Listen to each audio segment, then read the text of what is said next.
नमस्कार, आइए जानते हैं देश और दुनिया की कुछ महत्वपूर्ण खबरें। उत्तर प्रदेश में बन रहा गंगा एक्सप्रेसवे अब केवल एक यातायात परियोजना ही नहीं बल्कि राज्य की कृषि उद्योग और निर्यात व्यवस्था को नई दिशा देने वाला इंफ्रास्ट्रक्चर माना जा रहा है। इसका लोकार्पण 29 मार्च को प्रधानमंत्री नरेंद्र मोदी द्वारा किए जाने की तैयारी है। यह परियोजना पश्चिमी और पूर्वी उत्तर प्रदेश के बीच सीधी कनेक्टिविटी बनाएगी, जिससे ट्रांसपोर्टेशन लागत और समय दोनों में बड़ी कमी आएगी। आसमान से कट रहा ट्रैफिक का चालान, पुलिस ने ड्रोन सर्विलेंस से 1600 लोगों को पकड़ा। जी हां, इंदौर में यातायात नियमों का उल्लंघन करने वालों के खिलाफ पुलिस ने आधुनिक तकनीक का उपयोग करते हुए ड्रोन सर्विलेंस के माध्यम से बड़ी कार्रवाई की है। अप्रैल 2026 की रिपोर्टों के अनुसार पुलिस ने ड्रोन की मदद से 13 दिनों के भीतर 1600 से अधिक ट्रैफिक नियमों तोड़ने वाले वाहन चालकों का चालान काटे हैं। वैश्विक तनाव और पश्चिम एशिया संकट के बीच भारतीय ऑटोमोबाइल बाजार में एक बड़ा बदलाव देखने को मिल रहा है। यूएस इजराइल ईरान युद्ध के कारण तेल की कीमतों में अस्थिरता और ईंधन की उपलब्धता को लेकर बढ़ती चिंताओं ने भारतीय ग्राहकों को इलेक्ट्रिक व्हीकल्स की ओर मोड़ दिया है।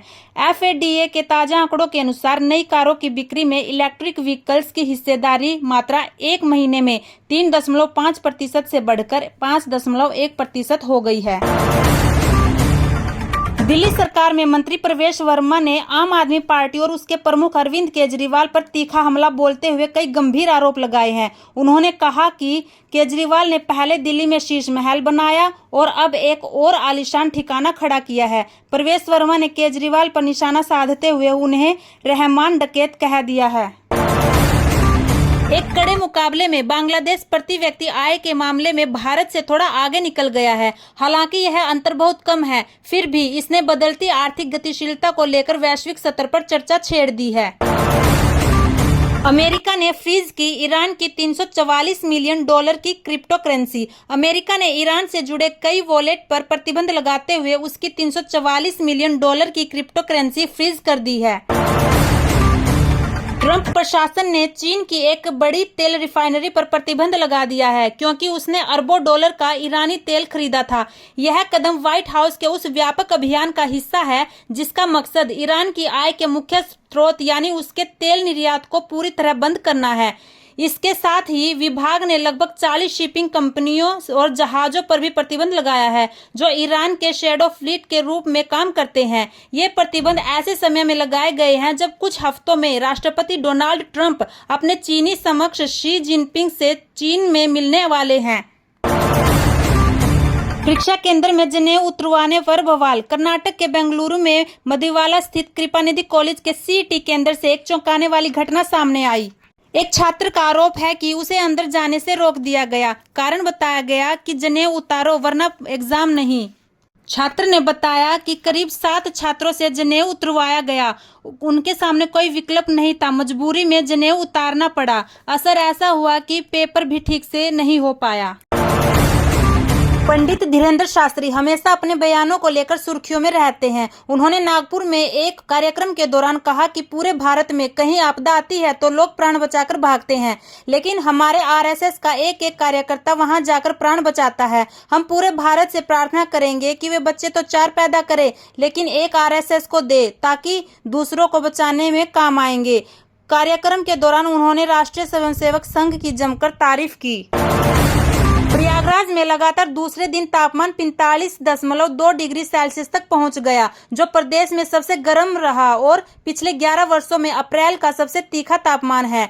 मौसम विभाग ने आगरा, लखनऊ सहित कई जिलों में अगले 3 दिनों तक हीट वेव की चेतावनी जारी की है, जिससे जनजीवन प्रभावित हो रहा है। कमजोर चौथी तिमाही और मैनेजमेंट की सतर्क गाइडेंस से बुरी तरह प्रभावित होकर भारत का टेक्नोलॉजी इंडेक्स निफ्टी IT एक ही हफ्ते में लगभग 10% गिर गया।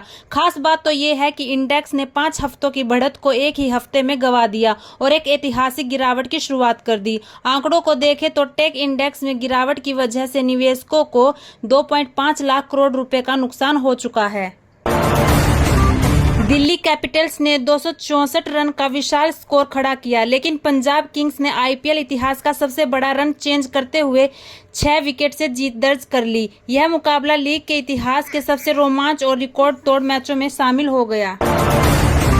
आम आदमी पार्टी में बड़ी टूट के बाद कार्यकर्ताओं में गुस्सा है। शनिवार को आम आदमी पार्टी के गुस्साए कार्यकर्ताओं ने राज्यसभा सांसद हरभजन सिंह के खिलाफ जोरदार हंगामा किया। दरअसल राज्यसभा सांसद राघव चड्ढा और हरभजन सिंह समेत आम आदमी पार्टी के 2/3 सांसद शुक्रवार को बीजेपी में शामिल हो गए हैं। इसको लेकर राज्यसभा में बवाल मचा हुआ है। आप कार्यकर्ताओं ने जालंधर स्थित हरभजन सिंह के घर की दीवारों पर गद्दार लिख दिया है। इजरायली पीएम बेंजामिन नेतन्याहू को कैंसर। जी हां, एक रिपोर्ट्स के अनुसार नेतन्याहू को प्रोस्टेट कैंसर है और उन्होंने चुपचाप इसका इलाज कराया। दिसंबर 2024 में उनकी सर्जरी हुई जिसमें 1 सेंटीमीटर से छोटा ट्यूमर पाया गया। उन्होंने इस खबर को 2 महीने तक गुप्त रखा। क्यों? क्योंकि वह नहीं चाहते थे कि ईरान इस खबर का इस्तेमाल अपने प्रोपेगेंडा के लिए करे।